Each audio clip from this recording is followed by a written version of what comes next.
can access it. I just don't want it to be for nothing. Yeah, so we're recording on here on my computer, my iPad, Okay. and then we're recording the cloud on here. Okay. Okay. Awesome. Okay. Awesome. Hey, so here we go. Hey guys, welcome to a interview with Wendy Hughes, a former single mama, and I just want to be able to do this. My whole goal is just very God inspired.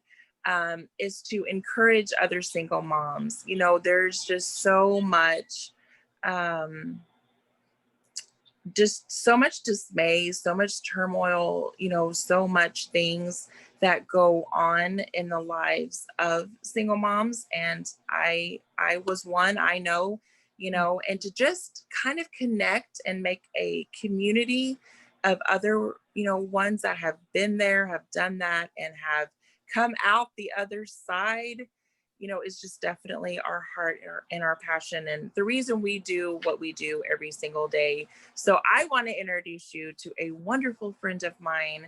This is Wendy, and we're just going to sit here and chat for a little while and just kind of get to know her story and, you know, how God has really brought her to the other side. So welcome, Wendy. Thank you so very Thank much. you. I'm super excited to be on this call. Yay! Yes. So I have my questions. Are you going to ask the question or do you want? I will ask. Yes. Okay. I'm excited um, and hoping my story will help just bring encouragement and healing and just just hope because I remember being a single mom and I had no hope. It was just awful. yeah, yeah. For sure. All right, girls. So let's just go for it. Okay. Just can you just give us some background about, you know, just kind of your upbringing and just kind of share with us about that? So I was raised by both my parents. They loved us. They were very worldly. So what I mean by that is my dad had the smutty pictures in the garage. My mom had half naked Bon Jovi, and I had the same half naked, metalhead people in my walls. We just were very worldly people. We lived. I didn't know Jesus. The only reason why I knew of Jesus is I went to church a couple times with some friends. We definitely were a toxic home. We didn't know how to handle stress. Lots of just no way to, we didn't have communication. So it was loving. So I'm thankful for that. We had everything we needed.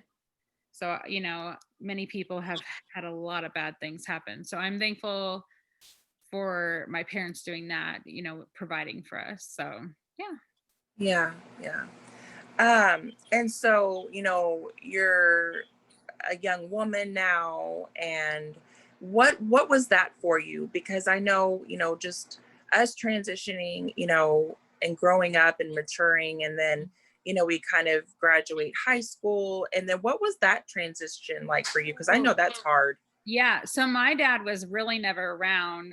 He was around when we were little, but when we got older, he wasn't. He was working two jobs, never there. And I didn't know how important it was to have a dad around. And so I ran after the first man that gave me all the attention. And I was 17 or 16. I don't remember, 16 or 17 when I met Shane. And I just fell head over heels in love with him because he was just, I thought great. So I kind of didn't have, I had zero foundation of what a good husband or man should be like. My dad was verbally abusive. He was abused as a child. So it kind of just trickled. Right. So I was just looking for affection. So I am thankful I did not sleep around as a teen. I was dabbling in meth as a teenager. Then met my husband Shane. Stopped doing meth. We got pregnant with my son Shane, and he started going out all the time, leaving me home alone, verbally abusive. I mean, I was used to verbally abusive. That's my own grandfather called me fat, like, just nobody lifted me up. Yeah. So yeah, that was hard. But then we separated and we ended up getting back together and we got pregnant with Brody. And when Brody was about a year, he cheated on me and I ended up moving out. It was really hard for me because me and his family were very close. His mom was so amazing, loving. She was worldly, but she was loving. And just seeing siblings love each other was something I wasn't used to because me and my sister and brother fought all the time. We just didn't have that love. So we ended up divorcing, and that was hard because I kept going back because you're lonely, you're a single mom, and your standards are really crappy. So I just kept going back, back, back, back, back. And it took a long time to finally stop going back, but I was just so broken. You just keep going. Well, and it's so interesting how, just talking about that and reflecting on that for a second, it's very father focused. Yes. You know what I mean? And how vital men, fathers, how vital they are Yeah. within the home, Yeah. and If just that role. exactly. If I would have known like what I know now. So when you're dating somebody or, geez, even friends, you have to look at that person and be like, would I want my kid to be married to this person? Or would I even want my son to treat his wife like this? Or would I want Lexi's husband treating her like that? Is just an eye-opening thing to me where I was like, oh my gosh, it even helps me pick my friends. Do I want these people around my children? Mhm. Yeah. Well, and we're always like the ones that we're like, it's okay. I can endure this. I can go through it. Yes. I can treat myself like that. But the thing is like we're setting our daughters and our sons up for Yes. their future with that whole mindset and that thought process in itself. You know what I mean? Yes. Yeah. I'm thankful I didn't have a daughter first because I can't imagine having a daughter at who I was at 17. I mean, Shane, he's kind of like rude about the fat thing, and I think he said lift them high because fat people can't jump, and I was like, excuse me, I'm fat and I can jump, so don't know what you're talking about, and he didn't say anything. But so unfortunately, I was raising kids around like I was toxic beliefs too. Like those magazines, keep them out. No magazines are allowed around my daughter. None of that crap because God made this body and maybe I abused it by eating and doing stupid stuff, but I don't care. My husband loves me, God loves me, and that's just how it is. And you love your body. Yeah, temple of the Holy Spirit for sure. Yes. Totally. So how did single mama, I know that you kind of went there a little bit, but how did that come about where you were a single mom? Yeah, so I became a single mom. I think I was 21. Brody was a year, Shane was 6. So we ended up moving in with a friend, and so I thought she was a friend, and she would watch my kids. I lived in her garage with my 2 kids. Like they had like you walk through the garage and then she had the accordion doors. So we had like a back room. Like there was carpet back there. But it was the garage. So and we went inside her house to shower and use everything else. But so we lived with her and I thought she was my best friend. She cared about my kids. Well, then we started using meth. So what happened there is I would go to work and she would be like, I need more meth. I can't take care of the kids, blah, blah, blah. I need you to get more meth. And I'm like, I can't leave work. And she did this at 2 different jobs, but I didn't want her being mean to my kids. So I had to go get her drugs. So eventually I found out she was abusing my kids. So I no longer took her there, took them there. I called the cops. And then, so I was still single. My ex-husband was living in an apartment, with really no stress because he was just doing whatever he wants to do. And then, so yeah, I got addicted to meth. Then I moved in an apartment. My mom helped me pay for my apartment. And then I sold drugs, which is lovely, to get rent money. And met a guy. Oh, who's My that? dog. Go Um, ahead. I met a guy and we became boyfriend and girlfriend and we ended up getting pregnant. And I was like, we even told our family and everything, and because we were going to keep it. Well, I was sick all the time. And then I was super against abortions before this. Like I did a reports on them and everything. And I was on meth, he was on weed and meth. So, and then I seen him drunk and I'm just like, oh my gosh, what am I doing? I cannot have a child with this man. So of course I went to Planned Parenthood and they made me feel like it was just a clump of cells. It's exactly like the movie Unplanned, like that the whole holy cow, this is what happened to me. And so of course we agreed to the abortion, told our family we miscarried, and I was awake during the whole thing. It was awful. It's the worst thing ever. I wish it was never an option because it just shouldn't be an option. Oh, Linda, I'm Um, sorry. yeah. So then we broke up, obviously, because I wasn't going to be with him. And I still had my kids. I was a functioning meth addict. I had my kids, never lost my kids, never was without food. I found food, found ways to get money, never dug in trash cans, never slept for anything like that. Nothing. It was just, I was blessed. I didn't know God was protecting me and I didn't even know him. So then I met my neighbor and he was on cocaine and weed. He was definitely an alcoholic. And we were sleeping around together and I got pregnant by him. So I cried and I didn't tell him. And I ran to my sister, drove to my sister's with the kids. And I was like, I cannot go through another abortion again. I can't do this. Like, I don't know what to do. How am I going to go home? We shared a wall. So I had to eventually go home and he could hear me crying through the wall and he overheard me and my friend Adina talking about me being pregnant. And he came over and he's like, my family said you have to get an abortion. They are paying for it. They took me to a Scottsdale clinic, super bougie. They had lots of money and they were like, she's not allowed to have the baby. And I'm like, I wanted nothing to do with him, but so I had the second abortion. So that was, yeah, it was awful. But not that I'm glad that I did that, but I'm glad that I am the one that went through that so I can share with people that aren't as strong as me. Because now I'll fight. Like, I don't think it should be legal.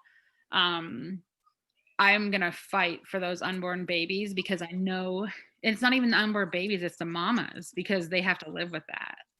Yeah. So, yeah. So I was on a road to destruction. So then, so that was my singlehood. And then I see the next question is how I met my spouse. You just want me to jump into it? Yeah, go for it. Okay.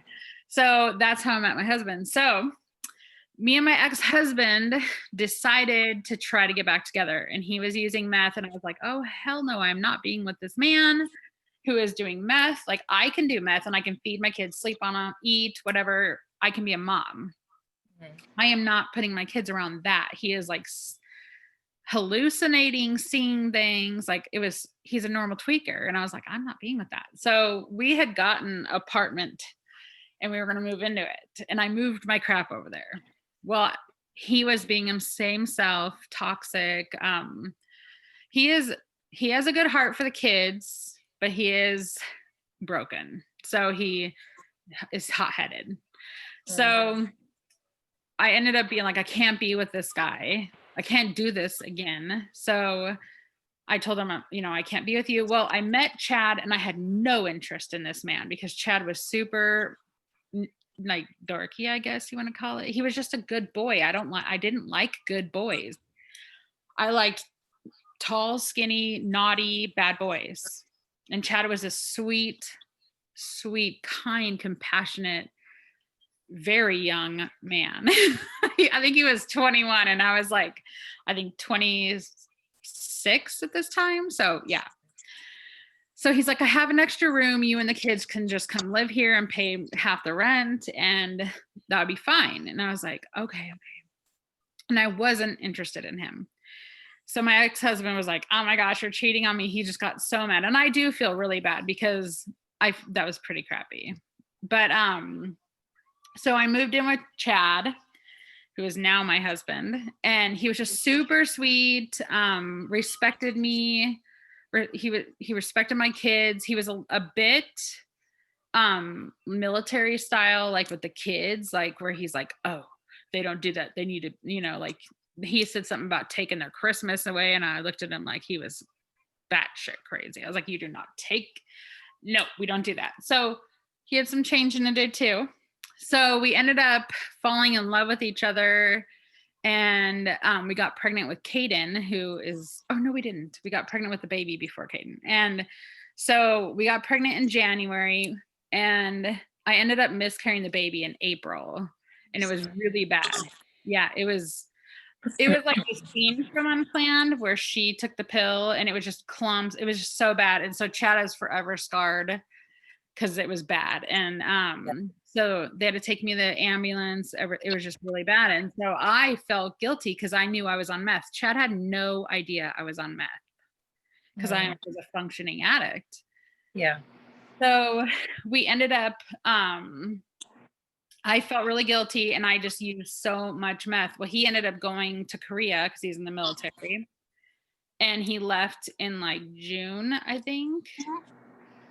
Yeah, June or July. And when he was gone, I just kept using a lot of meth. Well, he thought I was cheating on him, which I was not, until he kept accusing me of cheating on him. And I finally cheated on him again, or with my ex-husband. Damn man. And it was when they say soul ties, they're not kidding. Like that was a really hard thing to break. That's important. Yes. Single Yes. moms need to learn how to break them. Yes. So and they're broken. Yes. Amen. Yes. And so I ended up cheating on Chad with my ex-husband and then some other guy. And Chad came back because I was like, I don't even want to be with him. I didn't pick him up from the airport. I was like, this guy is crazy. Like, I don't even want to be with him.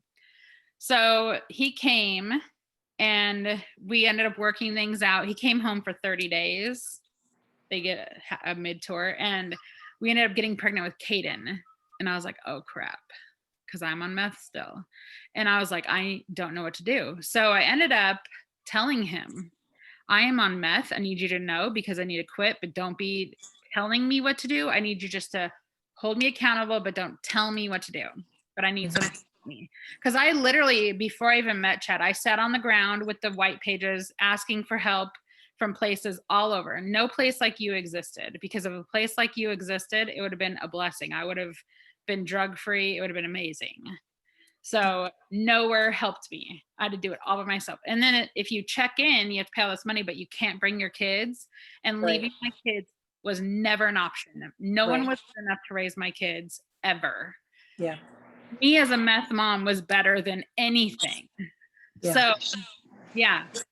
So Chad said, oh my gosh, I had no idea because I just didn't act different. And so I ended up, he left back for Korea, and my mom, somebody gave her the Purpose Driven Life CD, the book on CD.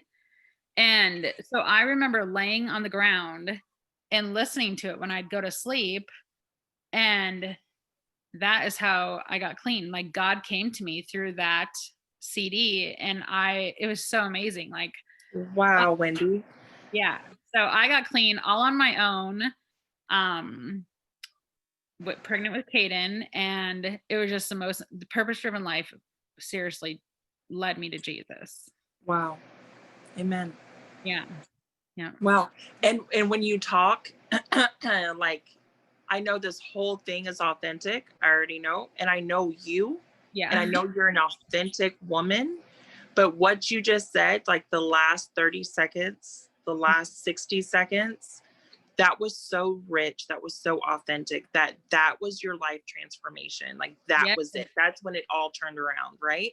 Yes. And it's so awesome because I didn't read, and like that was how it's so crazy. My mom, non-Christian, not going to church, gets the CD that gets delivered to me and causes me to actually change my entire lineage. Like, Right. I have been told by pastors that, like, whatever, you have broke the curse yourself. You have changed your entire generation. Mhm. Like, just because I'm the reason my mom started going to church. Mhm. Wow. So like ahead of you and then past you, like Yeah. after you. Yeah. Mhm. Yeah. That's amazing. Oh my gosh. I know, it's so exciting too, because I was so afraid that just all the bad things I've done, it would come back onto my kids, because I'll take all the pain, but please don't give it to my kids. And just hearing that, Jesus has, like, broken the ties, and he's broken the curse, and he's healed my whole family lineage. Like, gosh, it feels so amazing. Yeah. Yeah. That's awesome, girl. Amazing. Um what because this is something, like we always like sometimes talk about blended families, and I know that blending a family, can just be a complex issue. I mean, even mamas that have gone on Lotus Moms and now they're married and blah blah blah blah blah, but we have kids from other relationships prior to the marriage. What was that like for you guys, with the kids that you had prior to marriage, such as Shane and Brody, with the current ones that you have had with your husband? Yeah. So Shane and Brody have always been the most loving kids, because I took in everyone else's kids. I was the addict, but the addicts would bring me their kids. So they loved on those kids like they were their own siblings. So when Caden came, Shane and Caden clicked. Like, so Shane was 12 when Caden was born. And so Shane and Caden have always been this. And so Shane was amazing, amazing to Caden. He struggled with listening to Chad quite a bit, because he was probably 8 or 9, Yeah. and Shane's a bit strong-minded, stubborn, and so he was a little harder with Chad. But Brody was, I think, 3 or 4. And so Brody loves Chad. Like, he even calls him dad to this day.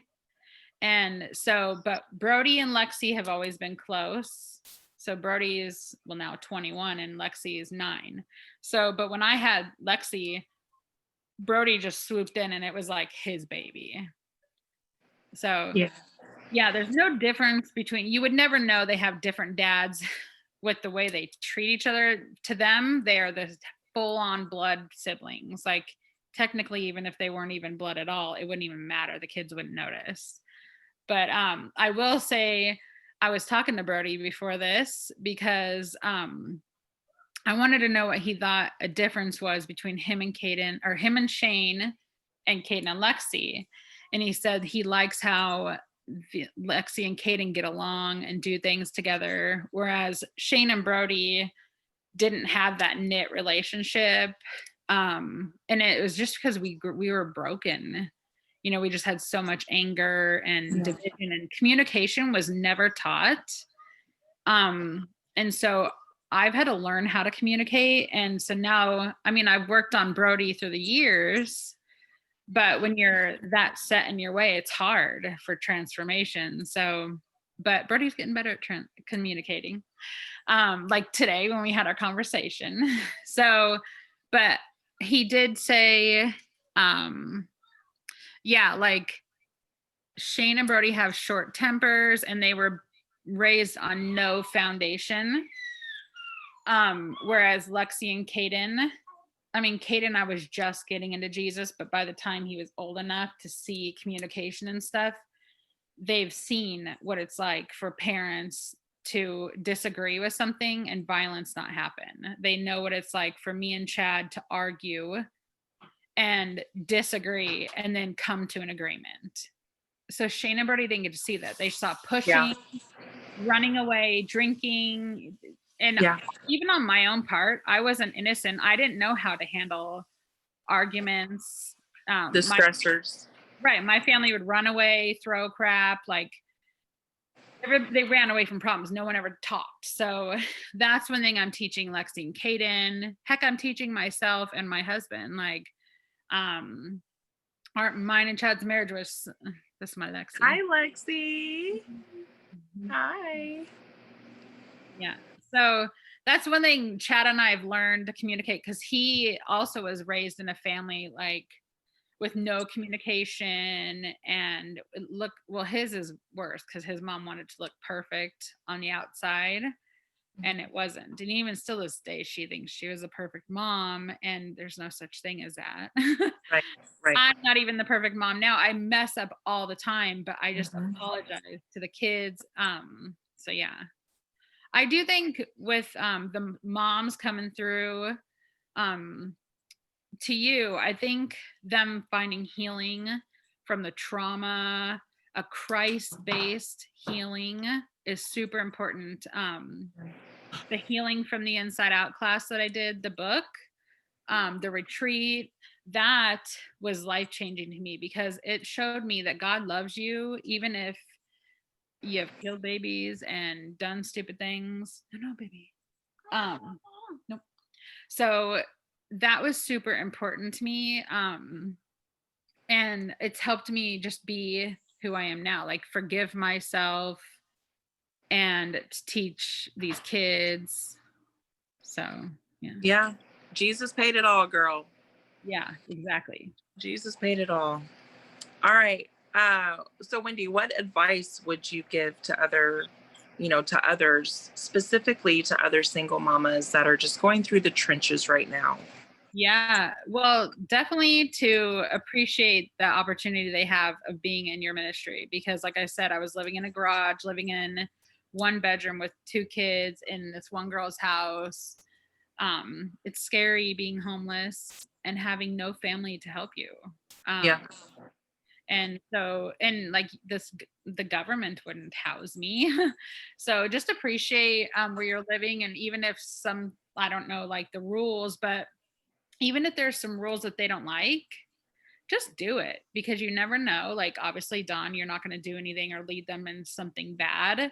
You just want to help these women get on their feet. So definitely just trust your process, because I trust you. I trust you with my kids. So definitely that. I think the number one thing, if I could tell even just my old Wendy, is find a way to get to know Jesus. Whether that has to be, if you don't like reading, that's fine. There's Christian movies out there on Netflix. There's Christian movies on Amazon Prime. There's Christian movies at the library. The K-Love is free. Girl, Pure Flex. We always talk about Pure Yes. Flex, Wendy. There you go.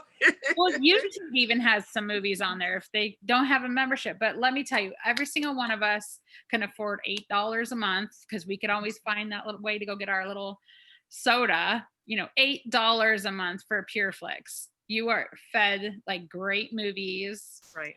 And if you can't read a book, listen to Caleb, because the app is free. Or, if you don't have a radio. And yeah, Christian movies, books. Oh my gosh, I love my books. One thing I feel like is super important is who you surround yourself with is who you will become.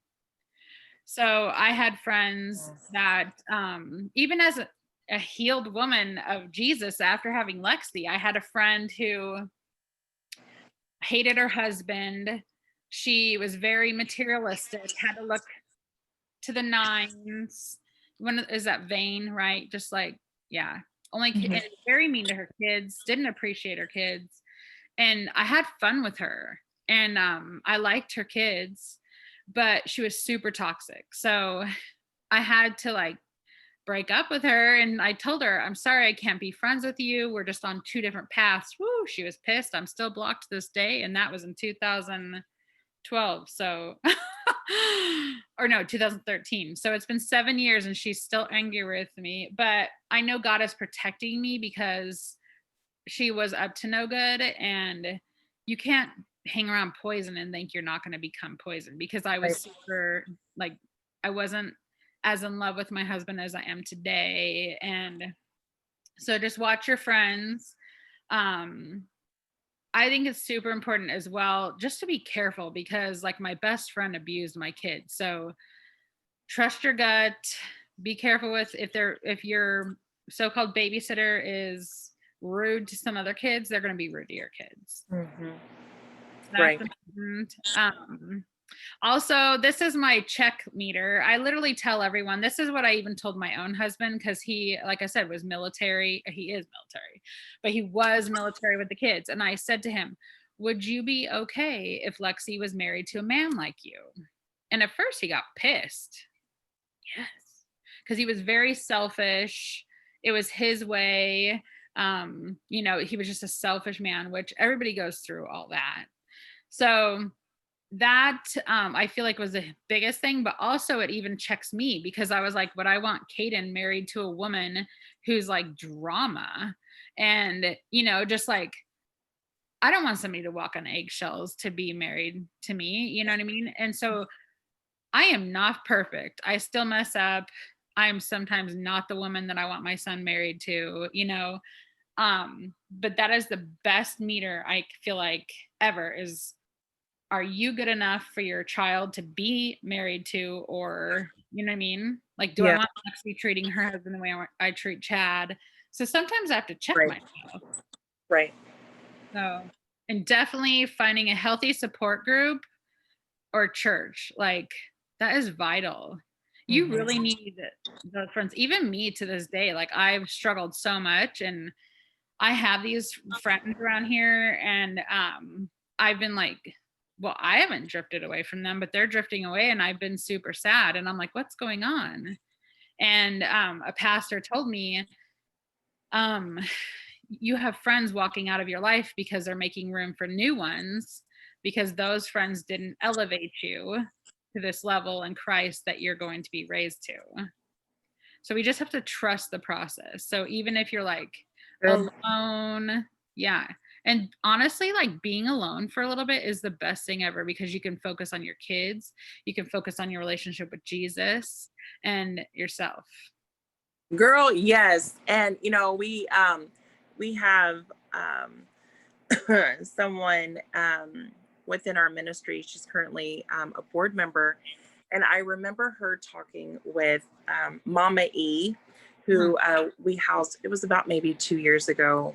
And we were sitting at this restaurant. And I remember, you know, this wonderful woman of God who, volunteers with us. I remember her, saying, focus on Jesus and be so like you're at the altar and, you are just praising the Lord and you're, you know, just so focused on Him.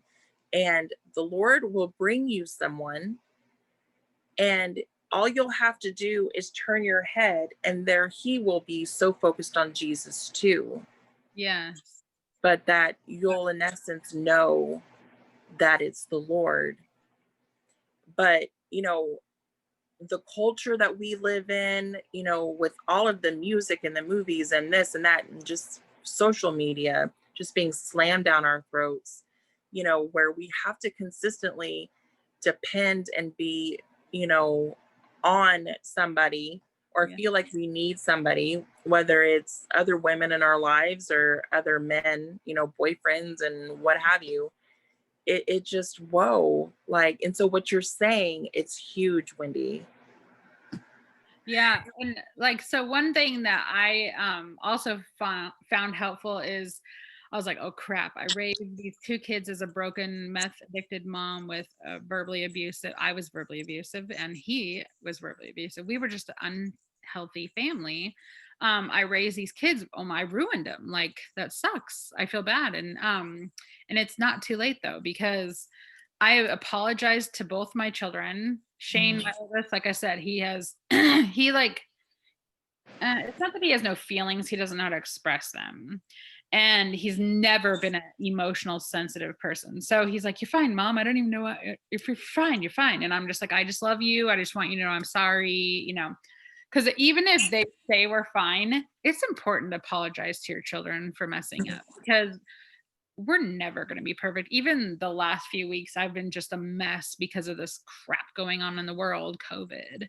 And I was a bit bitchy, and because the masks make me crazy, and it's not about tyranny, which or tyranny, whatever. It's not about that. It's just I can't wear the mask. I can't even wear scarves, nothing. Mhm. So I told Lexi, I'm just really sorry that I'm being bitchy right now, but I cannot handle the mask. I love you. I don't want to be mean right now. So please just give me a moment because I'm having a hard time. So it's good to be open with your kids while you're healing, because you can't just shove your kids to the side, get healed, which I wish I could have. And then come back as a good mommy. You Yeah. teach your kids while you're healing to heal with you. Mhm. So like Brody, I mean, you've seen Brody. So he's moved mountains. Like him and his girlfriend are doing good. He can be an a-hole sometimes, but he's young. He's 21. But he is learning how to communicate and yeah, just calm down. And like that's it's so important, because even if we think it's too late, it's not, because things I'm doing today are still helping him. Exactly. So it's Well, never and just the influence that we have, and I know because we have two grown children now, which they'll always be our babies, but yeah, um, and so there is that they try to like disconnect, more, they're adults, and so. But it's just like, we still have that influence and they still depend upon us and they still ask us, for our guidance and stuff. And so, yeah, home run girl, they ask absolutely. you for guidance, but then they don't take it. Yeah. I Sorry. feel you. I'm like, why are you even asking? Even Chad will be like, why are you asking for our advice, brother? You ain't gonna do it. So it's so hard. It's super hard. But I'm just super thankful that oh, I have on my notes too about the Bible app. Let me tell them this. So Yeah. um I think reading the Bible is super important, but I'm not gonna lie, I suck at reading the Bible. So I have this YouVersion Bible app. Let me see if it'll come in right there. Oh yeah, yeah.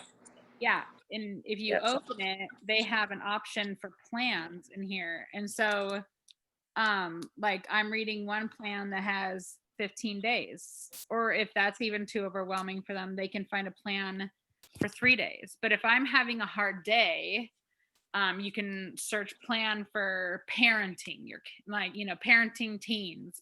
You can Good. search all topics, and if you can't read the Bible, read that, because that's what I have Kaden reading now too, is the Bible app. I'm like, listen, you don't want to read the Bible, that's fine. It's really intimidating and hard. Let's just read some plans. Let's take 3 days at a time. Yeah. Yeah. And it's amazing because it all adds up and it's all that, just going in, and it does, it produces fruit. Yeah. So And yeah. playing K-Lover on your kids. You just never. So the funny thing is when I grew up with the big boys, I just played the worst music. Oh my gosh. When I think about it, I'm like, oh my gosh. But they do hear what you're playing, Mm. because I literally play music, and then Lexi's little friend will even come over here and she starts singing the songs. And I'm like, these girls are playing with toys and they're still hearing my stuff to where they can sing it. Like Mm. we can plant seeds in these little kids without Yeah. them knowing, without cramming religion down their throats. Because make it fun. And Yeah. Yeah. It's good. Ah, girl, all good. Thank you so much for your time. I know that you're just you've got, you're busy and, with all that you're got going on between working and being a mom and wife, and going.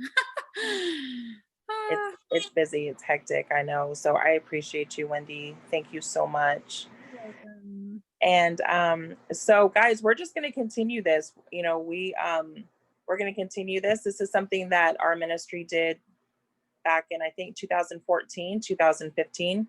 Um, we would do this, but it was a call, it wasn't video. And then we would upload like a blog, if you will, and people could go on and read stories and what have you, of just different testimonies, and it's amazing because it's very personal. So just stay tuned because we're going to have more. And thank you so much for joining us. This is Dawn, president and founder of Purity Revelation Ministries, Lotus Loft. And we will check you soon. Take care. Yes. Bye. Thank you for listening. Bye. Bye.